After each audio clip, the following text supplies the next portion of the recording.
ದೇವತೆ ಹೆಣ್ಣು ಮಾತಾಯಿ ಎಂಬುದನ್ನು ಅನೇಕ ಪದಗಳಲ್ಲಿ ಪುರಾಣ ಪ್ರವಚನದಲ್ಲಿ ಹಾಡಿ ಹೊಗಳಿದ್ದಾರೆ.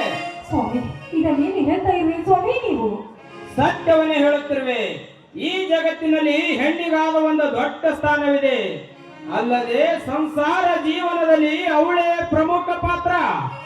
ಹೆಣ್ಣಿನಿಂದಲೇ ಇದುವೋ, ಹೆಣ್ಣಿನಿಂದಲೇ ಪರವು, ಹೆಣ್ಣಿನಿಂದಲೇ ಸಕಲ ಸಂಪತ್ತು ಎಂಬುದಂತೆ.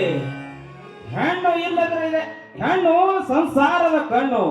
ಹೆಣ್ಣವಿಲ್ಲದಿದ್ದರೆ ಜಗವಿಲ್ಲ, ಜಗವಿಲ್ಲದರೆ ಹೆಣ್ಣವಿಲ್ಲ. ಸರ್ವದಕ್ಕೂ ಹೆಣ್ಣೇ ಮುಖ್ಯ. ಅಶ್ವಿನಿ, ಸ್ವಾಮಿ ನಿಮ್ಮ ಹಾಗೆ ಎಲ್ಲರೂ ಸಹ ಹೆಣ್ಣಿನ ಬಗ್ಗೆ ಇಷ್ಟೊಂದು ತಿಳಿದುಕೊಂಡು ನಡೆದರೆ ಈ ಹೆಣ್ಣಿಗೆ ಕಷ್ಟ ಅನ್ನೋದೇ ಬರುವುದಿಲ್ಲ ಸ್ವಾಮಿ, ಬರುವುದಿಲ್ಲ ರೀ. ಆದ್ರೆ ನಿಮ್ಮಂತ ಗಂಡನನ್ನು ಪಡೆಯಬೇಕಾದ್ರೆ ನಾನು ಪುಣ್ಯ ಮಾಡಿದ್ದೇನೆ ಅಷ್ಟೇ ಅಲ್ಲವೇ? ಈ ಹೆಣ್ಣಿನ ಬಾಳಿಗೆ ಏನೇ ಇಲ್ಲ ಸ್ವಾಮಿ, ಏನೇ ಇಲ್ಲ. ಇದು ಏನು ಹೇಳುತ್ತಿರುವೆ ಅಶ್ವಿನಿ? ಹೌದು ಸ್ವಾಮಿ, ಸತ್ಯವನ್ನೇ ಹೇಳ್ತಾ ಇದ್ದೇನೆ. ನೋಡಿ, ಈಗಿನ ಈ ಸಮಾಜದಲ್ಲಿ ಹೆಂಡತಿ ಅಂದ್ರೆ ಗಂಡನ ಪಾದ ಸೇವೆಯನ್ನು ಮಾಡುವುದು, ಮನೆ ಕೆಲಸವನ್ನು ಮಾಡುವುದು ಅಷ್ಟೇ ಅಲ್ಲದೆ ಮಕ್ಕಳನ್ನು ಎತ್ತು ಕೊಡುವ ಯಂತ್ರ ಅಂತ ತಿಳಿದುಕೊಂಡಿದ್ದಾರೆ ಈಗಿನ ಗಂಡಸರು. ಅಂತರದಲ್ಲಿ ಹೆಂಡತಿ ಅಂದ್ರೆ ಅವಳು ನಮಗೆ ಸರಿ ಸಮಾನ ಅಂತ ತಿಳಿದುಕೊಂಡಿರುವ ನಿಮ್ಮಂತ ಗಂಡನನ್ನು ಪಡೆದಿದ್ದೇನಲ್ಲ, ನಾನೇ ಪುಣ್ಯ ಮಾಡಿ ಬಂದಿದ್ದೇನೆ ಸ್ವಾಮಿ, ನಾನೇ ಪುಣ್ಯ ಮಾಡಿದ್ದೇನೆ. ನಾನು ಅಷ್ಟೇ.